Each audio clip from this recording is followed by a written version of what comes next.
Okay, तो जैसे हमने प्रीवियस क्लास में देखा था कि नॉर्मल बेसिक स्टैटिक राउटिंग कैसे करते हैं, ठीक है। और उसमें हमने सारे कमांड्स भी देख लिए थे कि हाँ, that we have 3 types of static routing configuration, वो हमने तीनों ऑप्शन देख लिया था।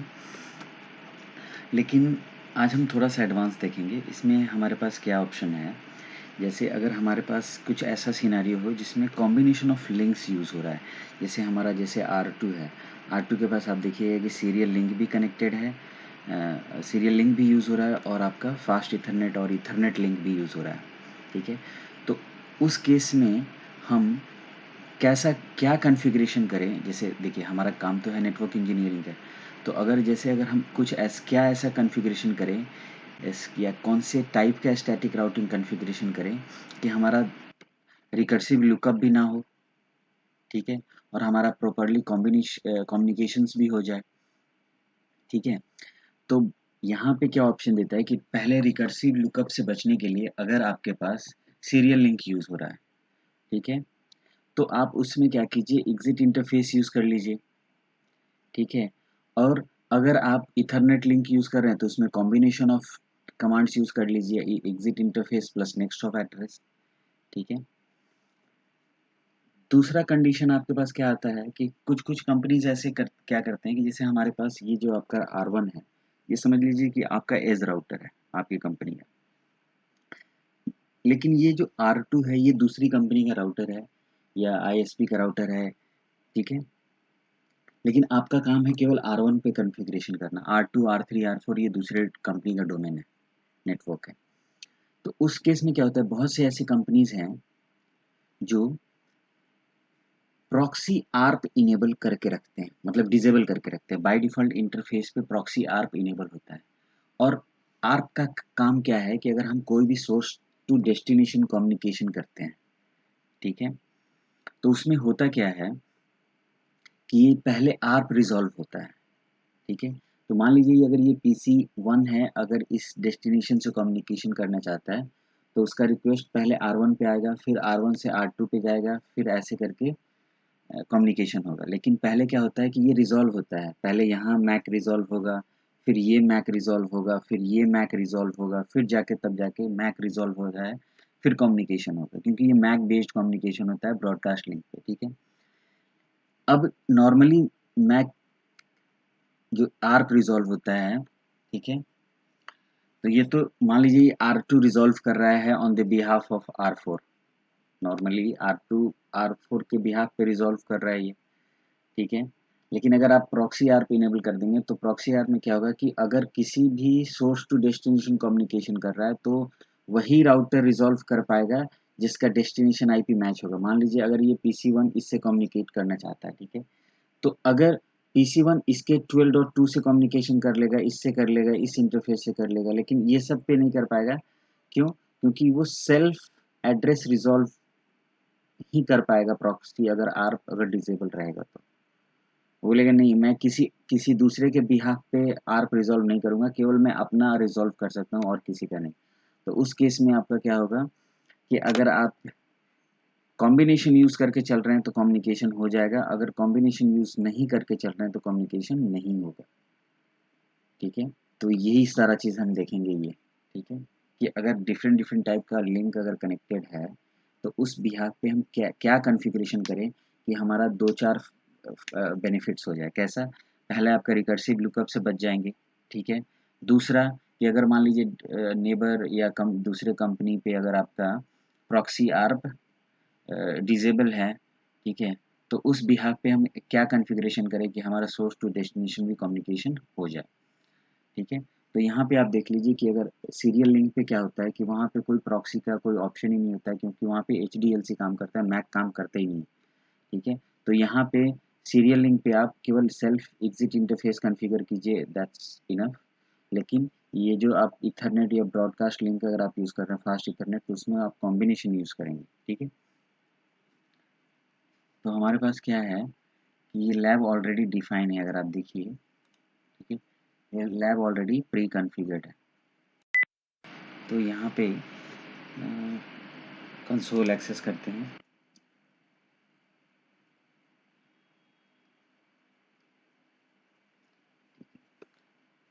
तो पहले PC1 पे देखिए, PC1 पे IP कॉन्फ़िगर है 10.1 गेटवे 10.10, PC2 पे भी IP कॉन्फ़िगर है 10.2 गेटवे 10.10।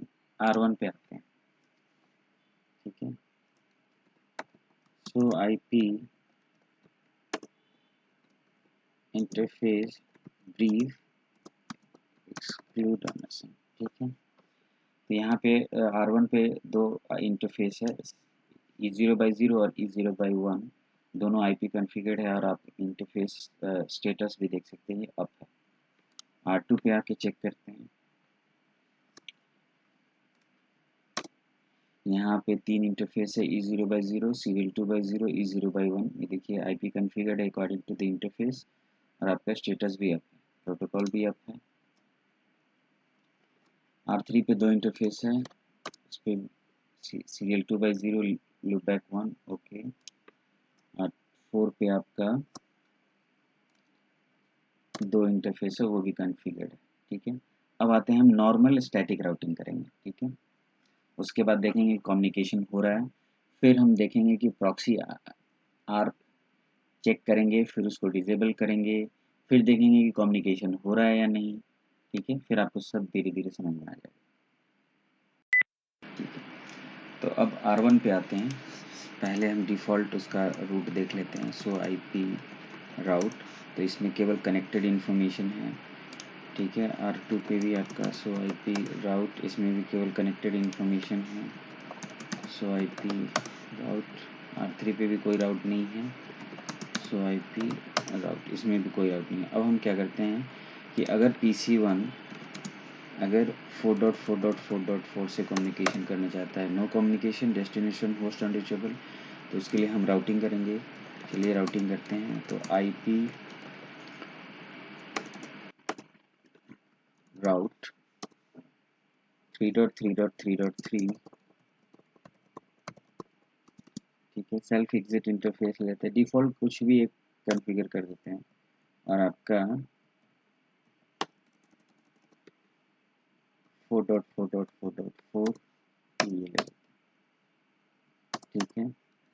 सो IP CEF 3.3.3.3,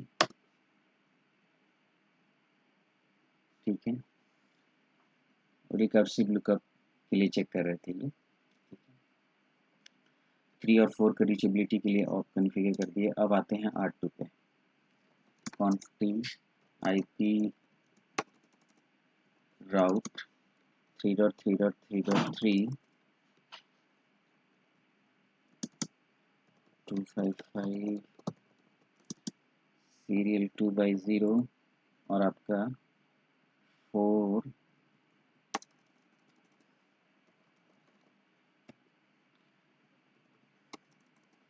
E0/1, ठीक है। फिर एक और कॉन्फ़िगर करेंगे 10 डॉट के लिए, 10.192.168.10.0 नेटवर्क के लिए, इसके लिए E0/0, ठीक है। सो IP राउट कॉन्फ़िगर हो गया।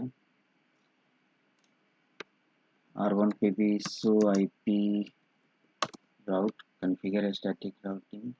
अब R3 R4 के लिए रिवर्स पाथ कॉन्फ़िगर कर देंगे, conft IP राउट 192.168.10.0 255 exit interface Serial2/0,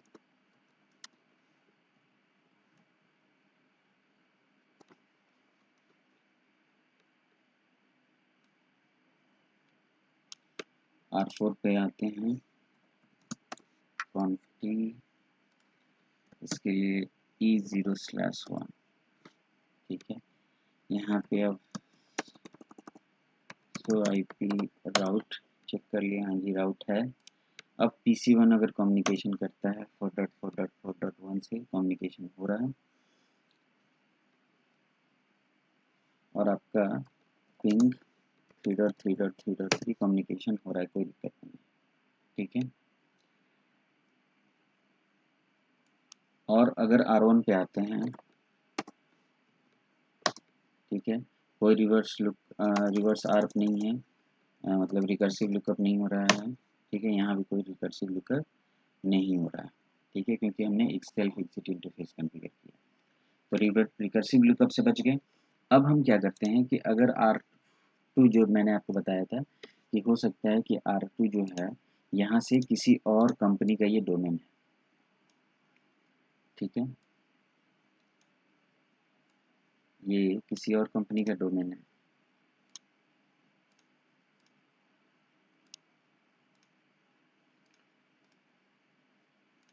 ठीक है।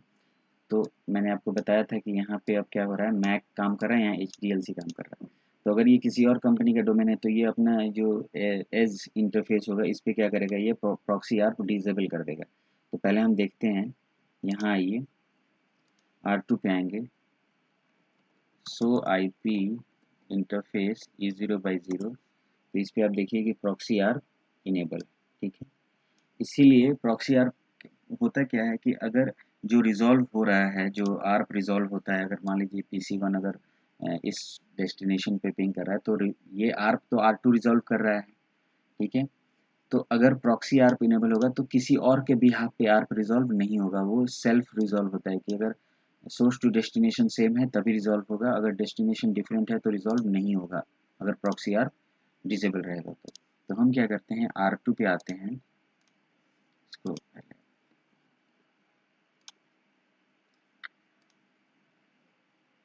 ठीक है, R2 पे आ गए, यहाँ पे आपने प्रॉक्सी आर्प दिखा दिया आपको, अब इसको डिसेबल करेंगे तो इंटरफेस पे आ जाइए, interface E0/0, no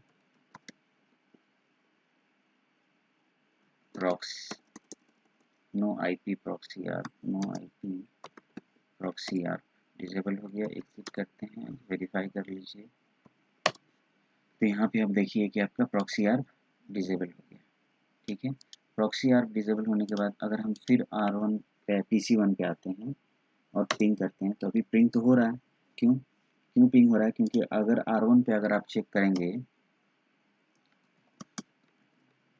show ARP, तो आर्प रिजॉल्व कर रखा है, इसीलिए देखिए यहाँ पे रिजॉल्व हो रखा है, इस यहाँ पे आर्प, इसीलिए कम्युनिकेशन हो रहा है। तो हम क्या करेंगे कि हम क्लियर कर देंगे, क्लियर आर्प कैशे, R1 पे क्लियर आर्प कैशे करके फिर एक और काम करेंगे, हम लोग क्या करेंगे, इंटरफेस E0/1 शट और नो शट, आर्प आप टेबल रिमूव कर दिए, ठीक है, पहला चीज़,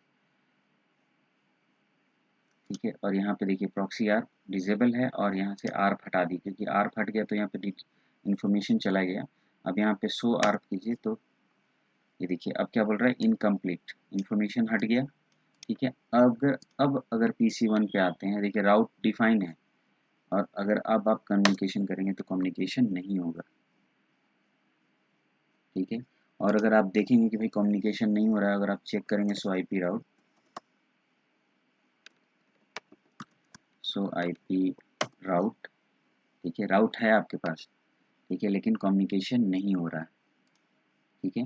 तो उस बेसिस पे हम क्या करेंगे कि हम बोलेंगे ठीक है चलो, अगर ऐसा कॉन्फ़िगरेशन हम करते हैं कम्युनिकेशन हो, तो हम क्या करेंगे कि ईथरनेट लिंक यूज़ हो रहा है तो हम कॉम्बिनेशन यूज़ करेंगे, कॉम्बिनेशन कमांड कैसे करेंगे आप देखिए, कॉन्फ़िग पे आएंगे, पहले पहले हम जो मेरा जो प्रीवियस कॉन्फ़िगरेशन है उसको डिलीट रिमूव करेंगे,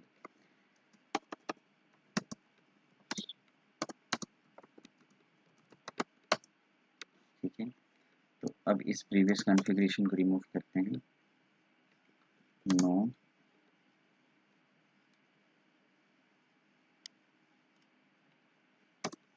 फिर आते हैं नो, इसको भी रिमूव, ठीक है। अब हम कॉन्फ़िगरेशन करेंगे IP राउट 3.3.3.3,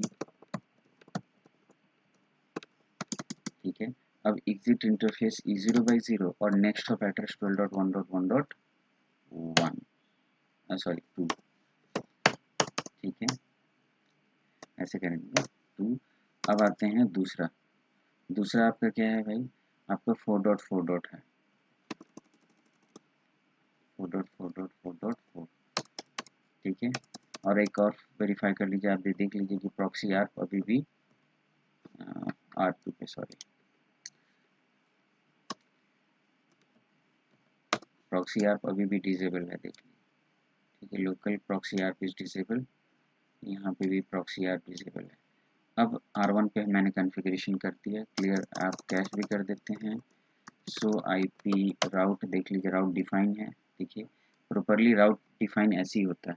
प्रीवियस वाले में क्या था, केवल आपका सिंगल इंफॉर्मेशन था, तो इसमें क्या था, तो रिकर्सिव लुकअप होना ही है, ठीक है, ठीक है, रिकर्सिव लुकअप से भी बच गया कॉम्बिनेशन कमांड से, ठीक है। और ये आपका डेस्टिनेशन, ठीक है, मैट्रिक भी डिफाइन हो गया, किसके नेबर इंफॉर्मेशन है, और एग्जिट इंटरफेस भी आपका कॉन्फ़िगर्ड है, ठीक है। उस बिहाफ पे अगर आप देखिए, आप कम्युनिकेशन कीजिए, आपका कम्युनिकेशन हो रहा है।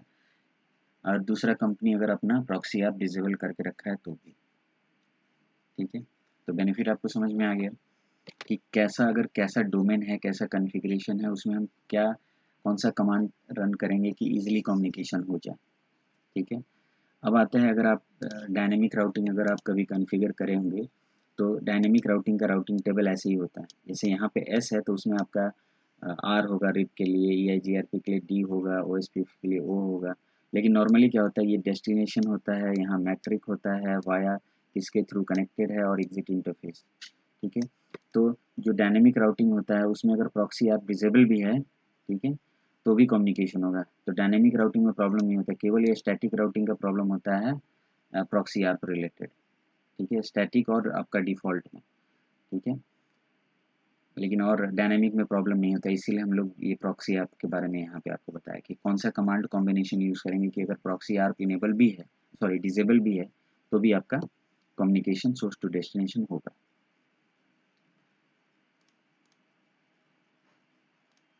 ठीक है। अब आते हैं,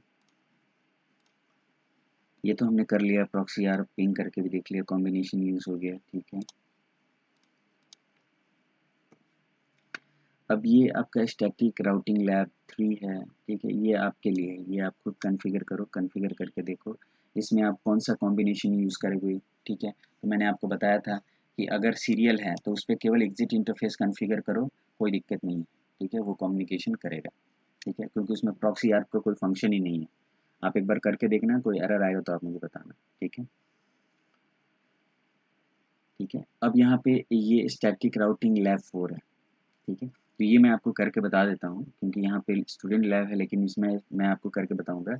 लेकिन बेसिकली ये लैब आपका जब डिफ़ॉल्ट राउटिंग कॉन्फ़िगर होगा तब ज़्यादा समझ में आएगा, क्योंकि होता क्या है कि आप अपने तरफ से, होता क्या है कि जैसे ये R1 राउटर है, ये आपका अपना खुद का राउटर है, ठीक है। ये आपका ISP का राउटर है, ठीक है। तो इधर तो आप, ठीक है, आप स्टैटिक कॉन्फ़िगर कर दिए, क्योंकि ये आपका ब्रांच राउटर था और इधर आपका ये ब्रांच राउटर था। तो आप दोनों अपना ब्रांच कम्युनिकेशन करना चाहते हैं, लेकिन बीच में इंटरनेट ISP है। तो इधर से आप बोलोगे भाई मुझे इससे कम्युनिकेशन करना है, और इधर से आप बोलोगे कि भाई मुझे इससे कम्युनिकेशन करना है, ठीक है। तो दोनों तरफ से तो आप स्टैटिक कॉन्फ़िगर कर दिए, ठीक है ना।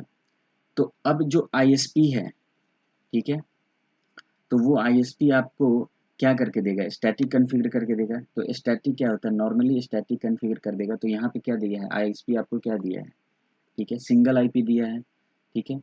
तो यहाँ पे क्या करेगा, ये सिंगल IP आपको स्टैटिक ये WAN पे आपको कॉन्फ़िगर करके दे देगा। ये आपका ये LAN रिवर्स कॉन्फ़िगर करके नहीं देगा, ठीक है। तो होता क्या है कि जैसे R3 आपका जो ब्रांच राउटर है, अगर ये कम्युनिकेशन करना चाहता है, तो उस केस में ये दोनों लैन नेटवर्क्स कम्युनिकेशन नहीं कर पाएँगे, क्योंकि ISP आपको केवल WAN राउटिंग देता है, लैन राउटिंग नहीं देता है। तो उस केस में क्या होता है कि हम NAT कॉन्फ़िगर करते हैं, ठीक है।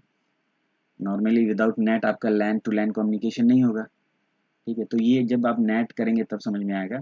ये केवल इन्फॉर्मेशन बेस्ड है, अगर आप चाहते हैं तो मैं कॉन्फ़िगर करके बता दूँगा, फिर NAT डालूँगा, फिर NAT अभी कॉन्फ़िगर्ड मतलब नहीं बताया है मैंने आपको, तो उसमें आप कन्फ्यूज़ हो जाएँगे, ठीक है। लेकिन आप नॉर्मल अगर स्टैटिक राउटिंग करना चाहते हैं, तो सब में आप नॉर्मल स्टैटिक राउटिंग ISP पे आप क्या कीजिए कि भाई 10.1 के लिए रिवर्स बना दीजिए, और इसके लिए भी कॉन्फ़िगर कर दीजिए, ठीक है। अब आते हैं कि अगर आपके पास मल्टीपल स्टैटिक राउट्स कॉन्फ़िगर हैं, ठीक है। अगर जैसे मान लीजिए आपके पास ऐसा है, मान लीजिए ये आपका R1 है, ठीक है। R1 जो आपका कंपनी का राउटर है वो 2 ISP से कनेक्टेड है, ISP1 और ISP2, ठीक है। तो उसमें आपके पास मल्टीपल लिंक्स हो गए। जैसे ही मल्टीपल लिंक्स हो गए तो यहाँ पे क्या बोलता है कि multiple static routes to the same destination provide load balancing या लोड शेयरिंग आप उसे बोलिए एंड रिडंडेंसी, ठीक है। यहाँ पे क्या बोल रहा है कि लोड बैलेंसिंग मतलब क्या होगा कि यहाँ से भी आपका डेटा इस ISP1 से भी जाएगा और आपका ISP2 से भी जाएगा, है ना। तो ये तो पहला आपका लोड बैलेंसिंग हो गया। और रिडंडेंसी क्या हो गया कि अगर सेम पाथ है, सेम डेस्टिनेशन है, तो उसमें अगर मान लीजिए ये लिंक डाउन भी हो गया तो आपका सारा पाथ, सारा जो डेटा फ्लो है वो ISP2 से हो जाएगा। अगर ये लिंक डाउन हो गया अगर तो फिर इधर से सारा चला जाएगा, ठीक है। तो ये तो डिफ़ॉल्ट मैकेनिज़्म हो गया। तो पहले हम डिफ़ॉल्ट मैकेनिज़्म देखते हैं, ठीक है। फिर हम इसमें मैनिपुलेशन करेंगे, ठीक है, वो देखेंगे आगे।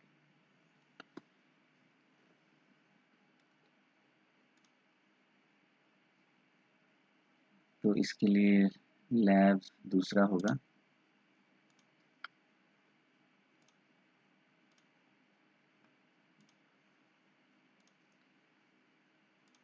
Static routing load balancing.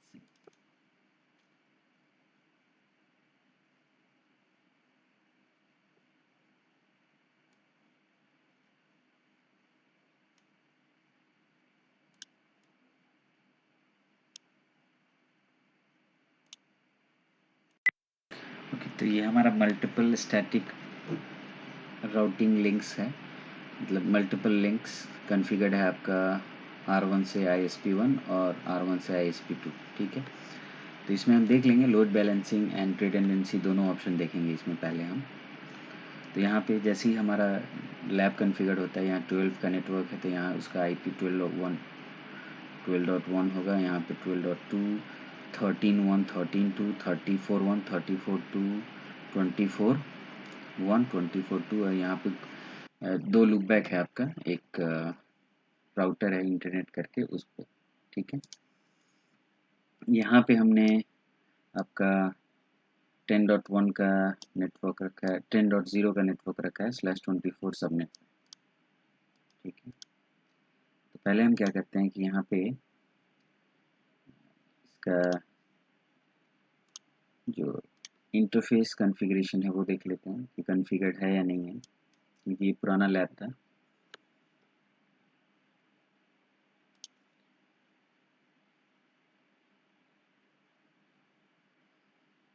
तो इंटरनेट राउटर को यहाँ रखते हैं R1, RSP1, PC1, PC2 और आपका ये PC3। IP कॉन्फ़िगर्ड है, आप देख लीजिए PC1 पे 10.1, PC2 पे 10.2, PC3 10.3, गेटवे 10.10 है जैसे। R1 पे भी होगा कॉन्फ़िगरेशन IP, देख लेते हैं। सो IP interface brief exclude unassign, ठीक है, कॉन्फ़िगरेशन है।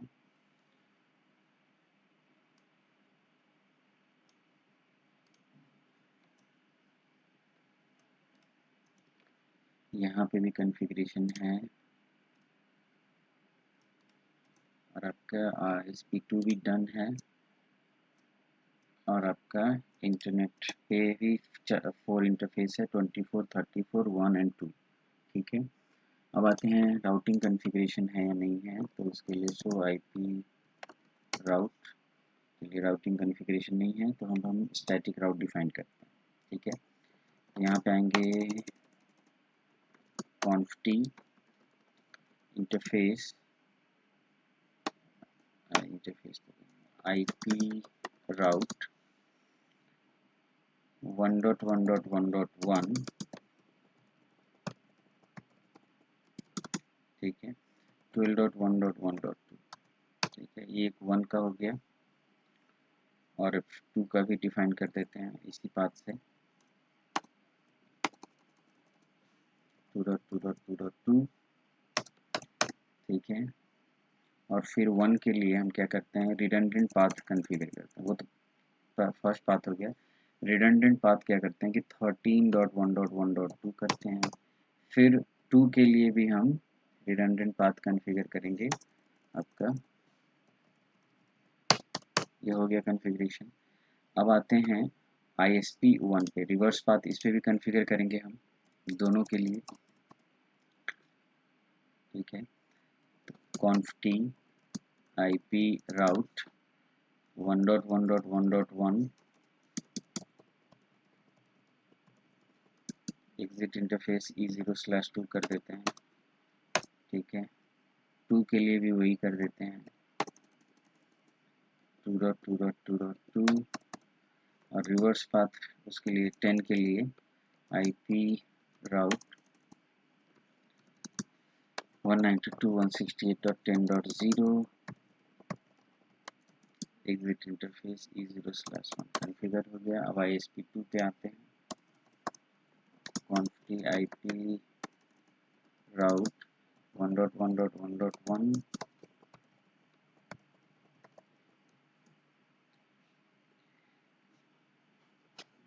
E0/3 है, यहाँ पे E0/3 कॉन्फ़िगर हो गया।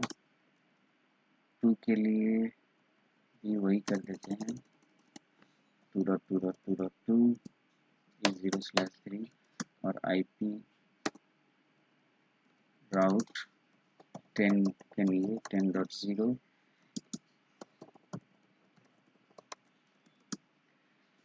E0/2। ठीक है, ये कॉन्फ़िगर हो गया। अब आते हैं इंटरनेट पे, रिवर्स पाथ केवल 10 के लिए कॉन्फ़िगर कर देंगे, IP route 192.168.10.0 255.255.255.0। इसके लिए हम करते हैं E0/2 और E0/3। तो E0/2 ठीक है और E0/3 ठीक है, कॉन्फ़िगर हो गया। अब आते हैं R1 पे। R1 पे अगर आप चेक करेंगे सो IP राउट, तो आप यह देख लीजिए यहाँ पे आपका रिडंडेंट पाथ कॉन्फ़िगर्ड है और लोड बैलेंसिंग भी होगा। ठीक है, तो अब यहाँ पे अगर हम PC1 से पिंग करते हैं 1.1.1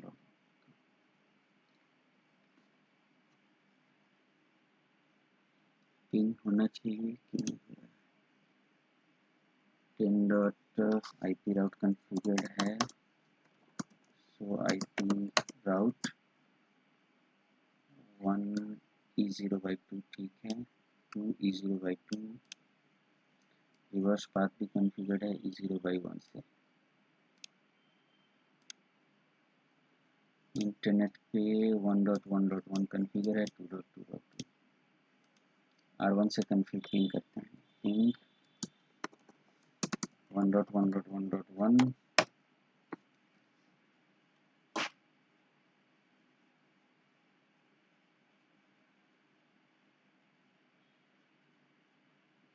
12.2 13.2 कॉन्फ़िगरेशन तो सही है।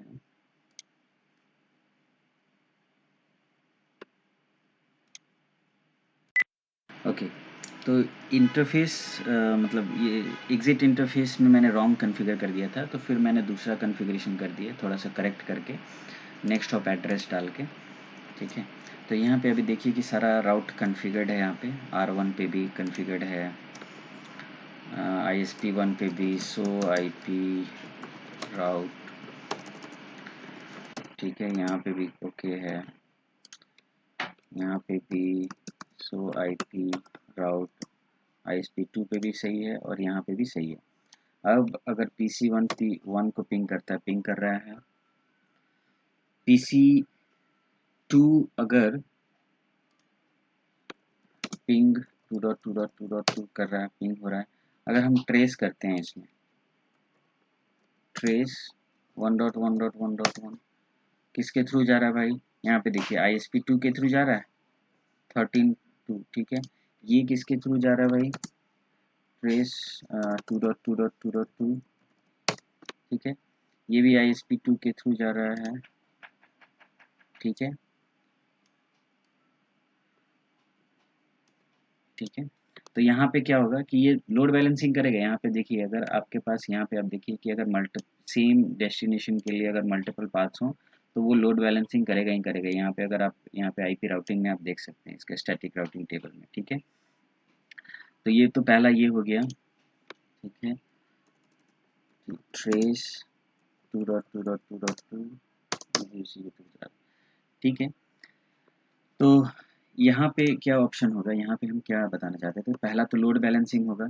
ठीक है, दूसरा कि अगर जैसी कोई लिंक डाउन होता है, ये लिंक जैसे मान लीजिए यहाँ पे अगर आते हैं PC1 पे, ठीक है, ये तो अभी तो ISP2 से जा रहा है, तो अगर हम पिंग करते हैं -C, ठीक है, अभी इससे ISP2 से जा रहा है, तो अब हम क्या करते हैं R1 पे आते हैं, conft इंटरफेस E0/2 शट कर देते हैं R1 पे। जैसे ही हम शट करेंगे, ठीक है, तो यहाँ पे देखिए कम्युनिकेशन हो रहा है, कोई दिक्कत नहीं है, क्योंकि यहाँ पे अब रिडंडेंसी भी काम कर रहा है, रिडंडेंट पाथ भी काम कर रहा है। इंटरफेस डाउन है, अगर आप यहाँ पे देखिए शो आईपी राउट, तो आपके पास 13 का पाथ नहीं है, अब 12 हो गया। ठीक है, लेकिन फिर भी कम्युनिकेशन हो रहा है, कहीं भी कम्युनिकेशन का ब्रेकडाउन नहीं हुआ। अगर अब ट्रेस करते हैं तो यहाँ पे आपको दिखाएगा कि अब ये सारा पाथ 12 से जा रहा है। तो इसमें दोनों बेनिफिट हो गया आपका।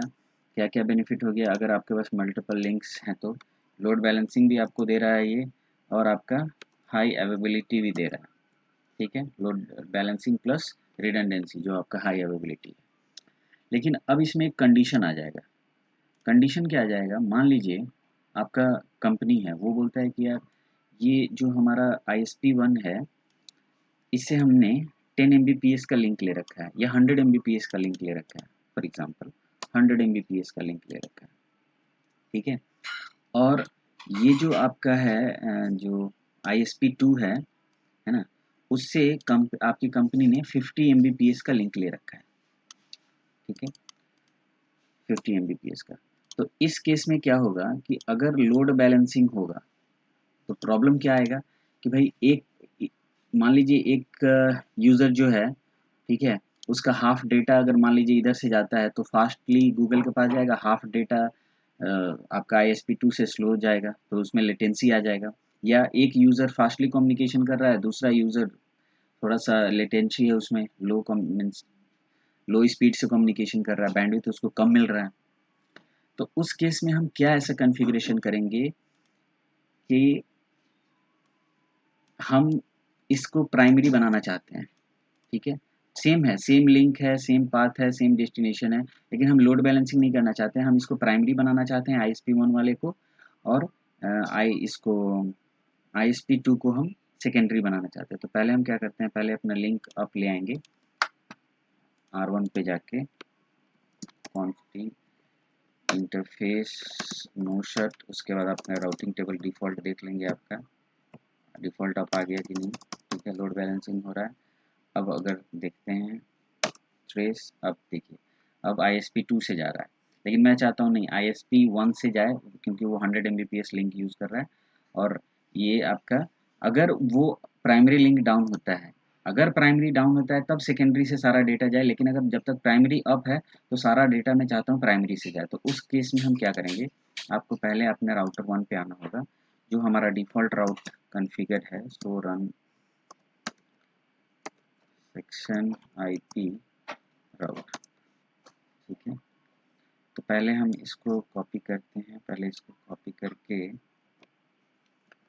पहले इसे हटाएंगे, क्योंकि इसमें मैनिपुलेशन करेंगे, डिफ़ॉल्ट कॉन्फ़िगरेशन नहीं रहने देंगे। ठीक है, सब पे नो करेंगे।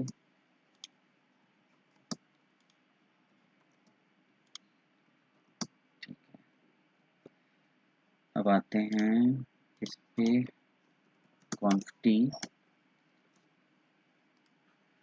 सारा पाथ हटा के अब शो IP राउट देख लीजिए, राउट हटा दिए। ठीक है, राउट हटाने के बाद आप देख लीजिए कि कम्युनिकेशन नहीं हो रहा है, डेस्टिनेशन होस्ट अनरीचेबल। अब R1 पे आते हैं, अब हम एक नया कॉन्फ़िगरेशन करेंगे। नया कॉन्फ़िगरेशन क्या करेंगे हम, यहाँ पे देखिए आप, अब हम बोलेंगे IP राउट भाई 1 पे जाना है। ठीक है, मेरा नेक्स्ट हॉप एड्रेस 12.2 होगा। ठीक है, और इसको हम प्राइमरी बनाना चाहते हैं तो आप इस पे 1 लिख दीजिए या डिफ़ॉल्ट छोड़ दीजिए, कोई दिक्कत नहीं है। डिफ़ॉल्ट भी छोड़ देंगे तभी भी आपका एडमिनिस्ट्रेटिव डिस्टेंस एडी जो वैल्यू होगा वो आपका 1 रहेगा, तो हम 1 ही दे देते हैं, ठीक है। और बोलते हैं कि अगर 2 पे भी जाना है इस पाथ के थ्रू तो इसको हम प्राइमरी मानते हैं, इस लिंक को 12.2 को जो मेरा ISP1 है। अब हम बोलते हैं हमारा दूसरा पाथ है IP राउट, उसके थ्रू हम 1 पे जाना चाहते हैं 13.1.1.2, लेकिन हम उसे 2 दे देते हैं, बोलते उसे सेकेंडरी बना दो भाई।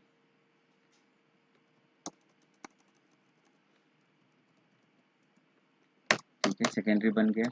अब यहाँ पे आप देखिए सो IP राउट, क्या आपके पास 13 का इन्फॉर्मेशन है?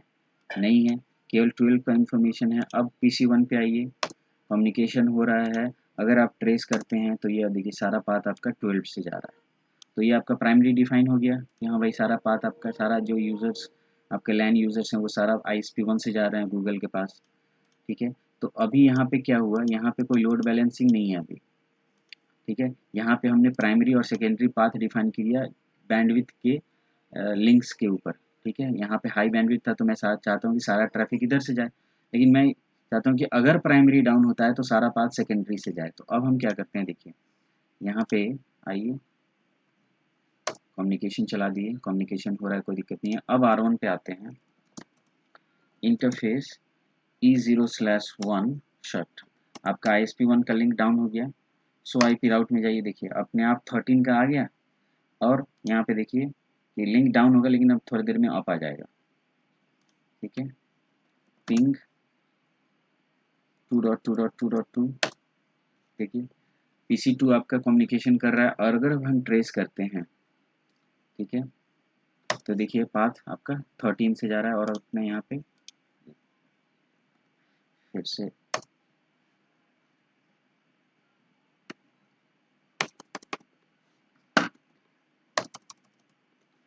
पिंग 2.2.2.2, ठीक है। तो यहाँ पे देखेंगे आप कम्युनिकेशन हो रहा है, PC3 भी कम्युनिकेशन करेगा, पिंग 1.1.1.1, क्या हो गया,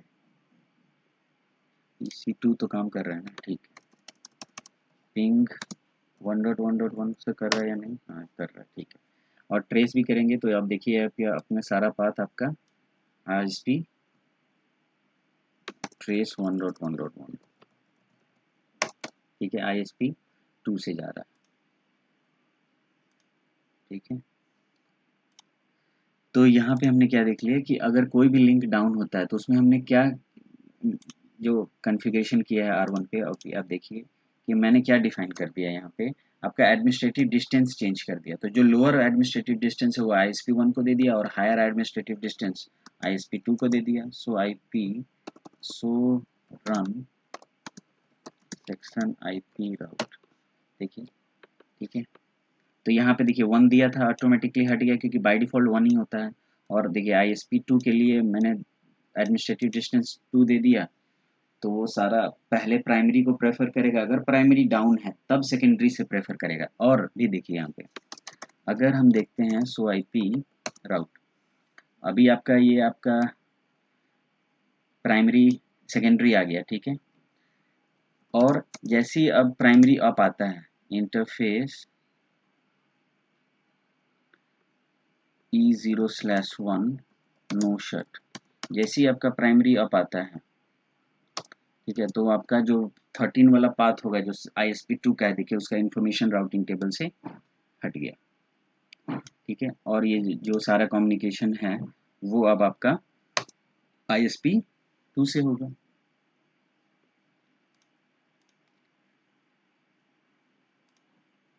ठीक है।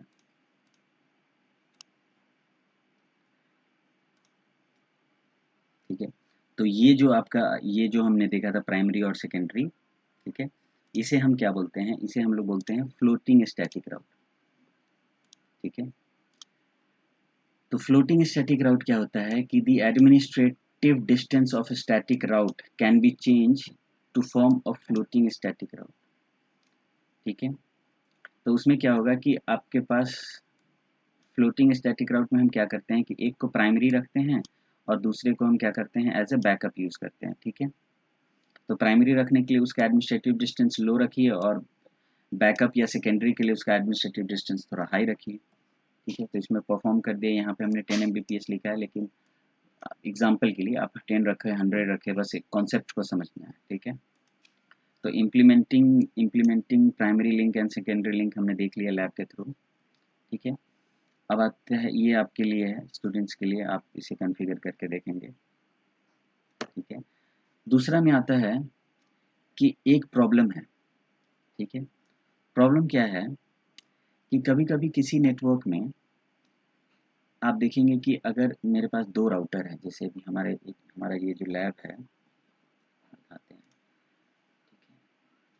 ये जो लैब है हमारा, ठीक है, तो उसमें क्या होता है कि कभी-कभी लिंक ना फ्लक्चुएट करता है, जैसे कभी लिंक अप आया, डाउन हुआ, कभी-कभी।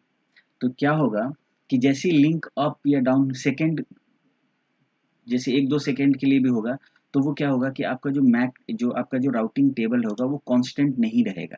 होगा क्या कि कभी 12 हो जाएगा, कभी 13 हो जाएगा। तो मान लीजिए कभी लिंक अप हुआ, जैसे मान लीजिए थोड़े सेकंड्स के लिए लिंक डाउन हुआ। तो मान लीजिए आपका जो पीसी 1 है, ये जो पीसी 1 है, ये एक पैकेट भेज रहा था, ठीक है। अचानक लिंक फ्लक्चुएट हुआ, तो 12 की जगह पे 13 हो गया। तो पहला पैकेट तो चलिए मान लीजिए इधर से चला गया था, ठीक है। उसके बाद जैसे ही दूसरा पैकेट आया तो लिंक फ्लक्चुएट हुआ, तो 13 पाथ हो गया, तो इधर से गया, ठीक है। तो पहला पैकेट फिर आया, इस लिंक अप हो गया तो फिर इधर से गया, फिर लिंक अप डाउन हो गया तो इधर से गया। तो कभी-कभी क्या होगा कि आपका जब पैकेट यहाँ रिसीव होगा तो वो अनस्ट्रक्चर्ड पैकेट रिसीव होगा डेस्टिनेशन पे। बोलेगा अरे यार, एक पैकेट हाई स्पीड पे आ रहा है, एक पैकेट लो स्पीड पे आ रहा है, ठीक है। तो आपको डेटा करेक्ट इन्फॉर्मेशन नहीं मिल पाएगा, ठीक है। हम केवल कम्युनिकेशन की नहीं बात करते, बहुत सारे ऑप्शंस होते हैं, वॉइस कम्युनिकेशन होता है। तो कभी-कभी कोई वॉइस सही आएगा, कोई लेटेंसी रहेगा, तो उसमें वॉइस क्रैक रहेगा, ठीक है। तो उस केस में हम क्या करेंगे कि एक परमानेंट की आता है, ये आपको दिखा देते हैं। जैसे हम R1 पे आएँ, ठीक है।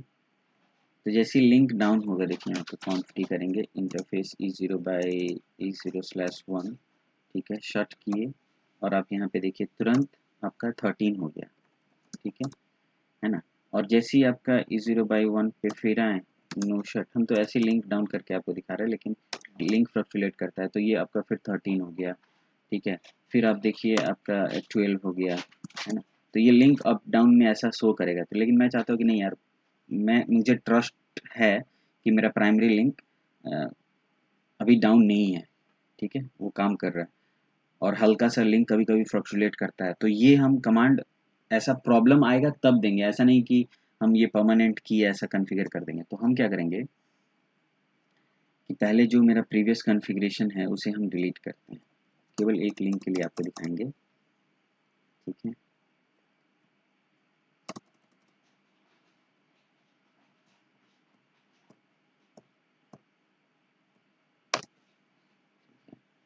तो इससे पहले हम कॉपी करते हैं।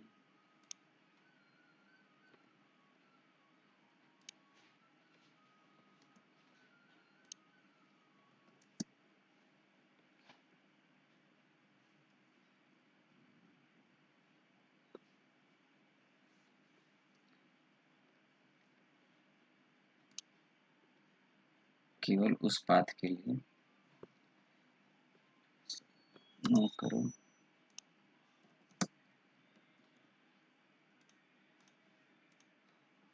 क्वांटिटी पहले सबको हटा देते हैं। फिर हम नया राउट कॉन्फ़िगर करते हैं। आईपी राउट बोलते हैं भाई 1.1 पे जाने के लिए हमारे पास नेक्स्ट हॉप है 12.1.1.2 और इसको प्राइमरी बनाना चाहते हैं और इसे परमानेंट बनाना चाहते हैं, ठीक है। दूसरा मेरे पास 2 है, इसको भी हम परमानेंट बनाना चाहते हैं, ये वाले लिंक को इस पाथ के लिए, कि कभी लिंक फ्लक्चुएट हो तो ऐसा, ठीक है। और जो है 255.255 और 13 वाले को कोई परमानेंट की ज़रूरत नहीं है हमें, अरे उसकी तो परमानेंट स्टैटिक राउट चेंज नहीं किए थे, एडी चेंज कर दिए, और इसमें भी आपको एडी चेंज कर देते हैं। तो कॉन्फ़िगरेशन एक्चुअली हुआ कैसे ये देख लेते हैं, क्या कॉन्फ़िगरेशन किया। ये है, तो मैंने जैसे आपका ISP1 के लिए मैंने लिंक परमानेंट कर दिया, ठीक है। तो अब क्या करते हैं, सो IP राउट पे आइए, ठीक है। सो IP राउट पे यहाँ पे 12 का देखिए, यहाँ पे कॉन्फ़िगरेशन है और यहाँ पे कम्युनिकेशन हो रहा है, कोई दिक्कत नहीं है, ठीक है, कम्युनिकेशन हो रहा है। अब यहाँ पे अगर आते हैं कॉन्फ टी पे, अगर आपके पास आते हैं इंटरफेस E0/1 राउटर 1 पे और करते हैं शट करने के बाद यहाँ पे अब लिंक डाउन होने दीजिए, लिंक डाउन का मैसेज आ गया। अब सो IP राउट पे देखिए, लिंक डाउन हुआ फिर भी 12 ही शो कर रहा है, 13 नहीं आया, ठीक है। तो उस केस में हम करेंगे जब लिंक फ्लक्चुएट होता है, और मैं एडमिनिस्ट्रेटर हूँ, मुझे पता है कि कभी कभी लिंक ऐसे फ्लक्चुएट करता है, तो 13 नहीं आया, ठीक है। और फिर तुरंत फिर आपका 12 अप आ जाएगा, ठीक है। तो अभी कम्युनिकेशन नहीं हो रहा है, लेकिन जैसे फिर लिंक अप आ जाएगा तो फिर कम्युनिकेशन होगा, ठीक है। नो शट, फिर जैसे मान लीजिए लिंक फ्लक्चुएट किया, लिंक अप आ गया, कोई दिक्कत नहीं है। अब आप देखिए यहाँ पे कम्युनिकेशन होगा, ठीक है। तो ये लिंक जब फ्लक्चुएट करता है उस केस में करते हैं, ठीक है। ऐसा नहीं कि परमानेंट, अगर हम जैसे पहले वाला लैब डिफाइन किए रिडंडेंसी वाला में, उसमें परमानेंट चला दीजिएगा और ये लिंक डाउन हो गया तो भी कम्युनिकेशन नहीं होगा, क्योंकि ये राउटर 1 समझेगा कि नहीं, लिंक अभी अप है, ठीक है। तो वो केवल ये एक ट्रबल शूटिंग है कि अगर डाउन होता है तो उस केस में हम ऐसा रखते हैं, क्योंकि जैसे लिंक डाउन होता है तो राउटिंग टेबल से इंफॉर्मेशन हट जाता है ना। तो बार बार लिंक फ्लक्चुएट होगा तो इन्फॉर्मेशन हटेगा आएगा, हटेगा आएगा, तो कम्युनिकेशन तो आपका डाउन रहेगा। इस केस में हम परमानेंट ऐड करते हैं, ठीक है। IP राउट 1.1.1.1 255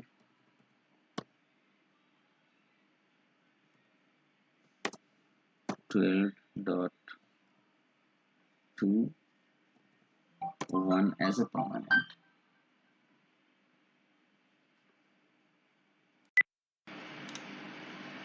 ठीक है। तो यहाँ कॉन्फ़िगरेशन हो गया। अब क्या नेक्स्ट है, तो फ्लोटिंग स्टैटिक राउट, ये आपके लिए है, स्टूडेंट्स के लिए, कि कैसे इसे कॉन्फ़िगर करेंगे फ्लोटिंग स्टैटिक राउट, ठीक है। ये भी आपके लिए लैब डिफाइन है, लोड बैलेंसिंग वाला, ठीक है। तो अब आते हैं राउटिंग टेबल के लिए, ठीक है। तो जब राउटिंग टेबल हम डिफाइन करते हैं, ठीक है, तो यहाँ पे आप एक चीज़ देखिए, यहाँ पे एक ऑप्शन है, देखिए, whenever router wants to perform routing it depends on 2 table.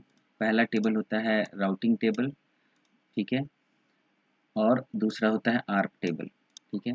तो राउटिंग टेबल में एग्जिट इंटरफेस पे डिपेंड करता है और आर्प टेबल इस दोनों पे डिपेंड करता है। अगर दोनों टेबल है तभी कम्युनिकेशन परफॉर्म होता है, ठीक है।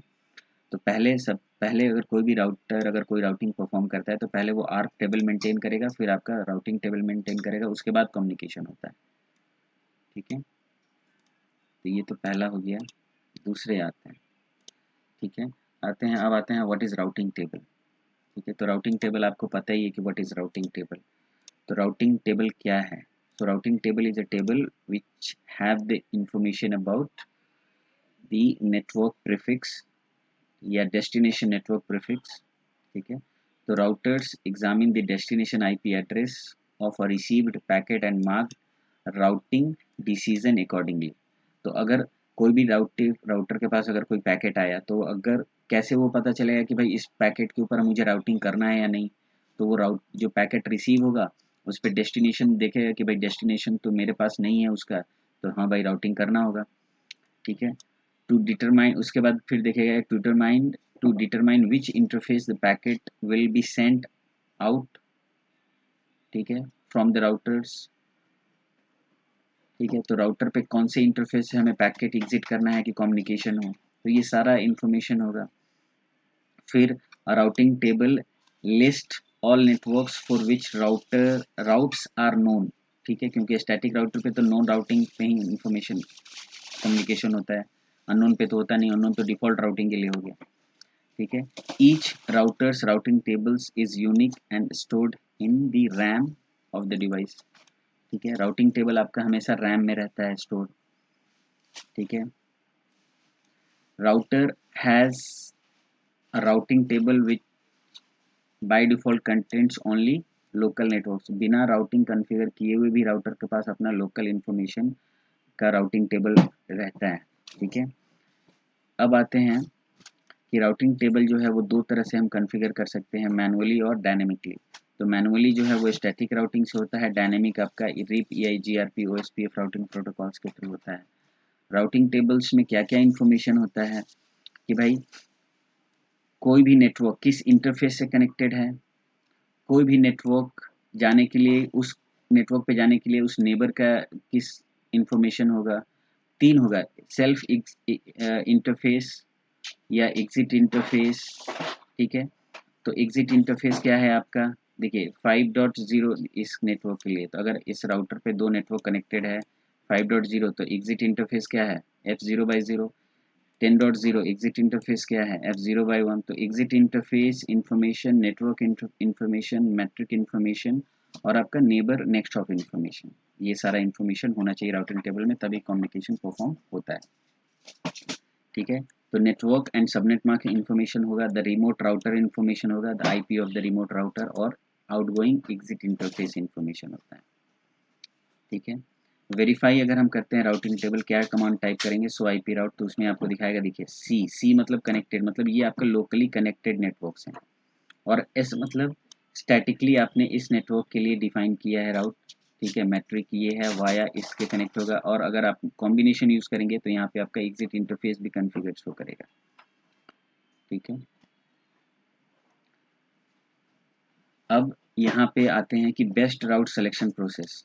तो अगर मान लीजिए आपका यहाँ पे R1 है, R1 क्या चाहता है कि R1 अगर चाहता है 1 से कम्युनिकेशन करना, ठीक है, मल्टीपल लिंक्स हैं, ठीक है, सेम डेस्टिनेशन है, तो इसमें क्या होगा, लोड बैलेंसिंग होगा क्या, या रिडंडेंसी, क्या ऑप्शन होगा इसमें, कौन सा पाथ पहले प्रेफर होगा। तो यहाँ पे डिफ़ॉल्ट राउटिंग कॉन्फ़िगर है, यहाँ स्टैटिक राउटिंग कॉन्फ़िगर है। डिफ़ॉल्ट राउटिंग का भी AD1 होता है और स्टैटिक का भी AD1 होता है, ठीक है। तो उसमें क्या कॉन्फ़िगरेशन होगा, कौन सा सेलेक्ट करेगा, स्टैटिक या डिफ़ॉल्ट। तो जब हम डिफ़ॉल्ट राउटिंग करेंगे तो उसमें आपको हम ये लैब करके दिखा देंगे कि बेस्ट राउट सिलेक्शन प्रोसेस इसमें क्या होगा, ठीक है। फिर जैसे ही रिप करेंगे तो उसमें कॉम्बिनेशन बना के दिखा देंगे कि भाई इसमें रिप है, डिफ़ॉल्ट स्टैटिक है, तो कौन सा राउट प्रेफर्ड होगा, इस तरह, ठीक है। तो ये आपका स्टैटिक राउटिंग कंप्लीट हो गया, इसमें ज़्यादा कुछ नहीं है। स्टैटिक राउटिंग में हमने क्या देखा, स्टार्टिंग में दिखा देता हूँ आपको, ठीक है, कि आपका पहले स्टैटिक राउटिंग क्या है, टाइप्स ऑफ राउटिंग प्रोटोकॉल्स देख लिया, स्टैटिक राउटिंग प्रोटोकॉल्स के इंफॉर्मेशंस देख लिए, एडवांटेज देख लिए, डिसएडवांटेज देख लिए, कॉन्फ़िगरेशन देख लिए, उसके बाद उसके कितने सारे टाइप्स ऑफ कॉन्फ़िगरेशन है वो देख लिए, फिर रिकर्सिव राउटिंग देख लिए, फिर एडवांस राउटिंग देखे, रिकर्सिव के पहले आपका वो प्रॉक्सी आर्क देख लिए, फ्लोटिंग स्टैटिक राउट जिसमें लोड बैलेंसिंग और रिडंडेंसी देख लिए, ठीक है। तो और कुछ आपके लिए लैब्स है वो आप देख लीजिए, ठीक है। तो यही सारा इन्फॉर्मेशन होता है, फिर आपके बाद डिफ़ॉल्ट राउटिंग देखेंगे इसके बाद, वो अपना नेक्स्ट टॉपिक होगा।